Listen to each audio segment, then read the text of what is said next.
अपनी जमीनें जो गांव में इसको बेच दे, क्योंकि हम लोग जब चले जाएंगे तो फिर यहाँ इन जमीनों को कौन देखेगा, इस घर को कौन देखेगा।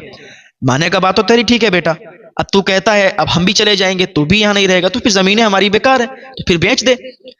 माँ ने जो था दस्तखत कर दिए, बेटे ने सारी जमीनों को बेच दिया, घर को भी बेच दिया।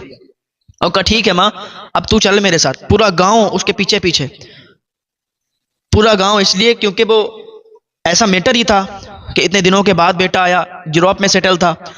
अब वो बूढ़ी पागलों की तरह उसका बिहेव था, पागल हो चुकी थी। तो पूरा गांव बड़ा खुश था कि आज ये माई अपने बेटे के साथ जा रही है, आज इसकी तमन्ना पूरी हो गई। तो पूरा गांव अपने अपने कामों को छोड़ के उसको छोड़ने के लिए एयरपोर्ट आया। सारा गांव एयरपोर्ट के पे छोड़ दिया और कहा ठीक है जाओ, अब तुम जाओ। एयरपोर्ट पे बेटा उसको लेके गया। थोड़ी देर के बाद पता चला बेटे ने कहा माँ मैं अभी आता हूँ, थोड़ा सा सामान खरीदता हूँ, मैं अभी आता हूँ। बेटा चला गया, फ्लाइट पकड़ी, फ्लाइट से यूरोप चला गया, माँ को वहीं छोड़ दिया। अब माँ इंतजार में बैठी है कि मेरा बेटा आता होगा, वो सामान लेने गया, आता होगा।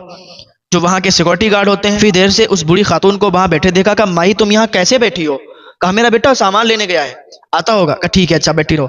फिर थोड़ी देर के बाद फिर सिक्योरिटी गार्ड आया। कहा माई बहुत देर हो गई, तेरा बेटा कब आएगा?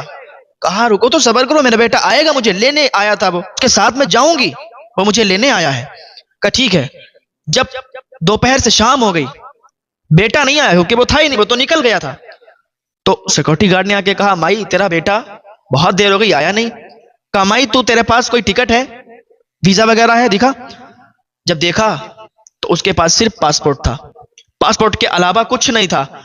वो कहा माई तुझे मालूम नहीं है कि तेरे पास सिर्फ पासपोर्ट है, ना टिकट है ना वीजा है, तू कैसे जा सकती है, तू कैसे जाएगी? उसकी मां ने इतना सुना, ना उसके बेटे ने उसे धोखा दिया, उसके बेटे ने उसे धोखा दिया और उसे छोड़ के एयरपोर्ट पे और चला गया यूरोप।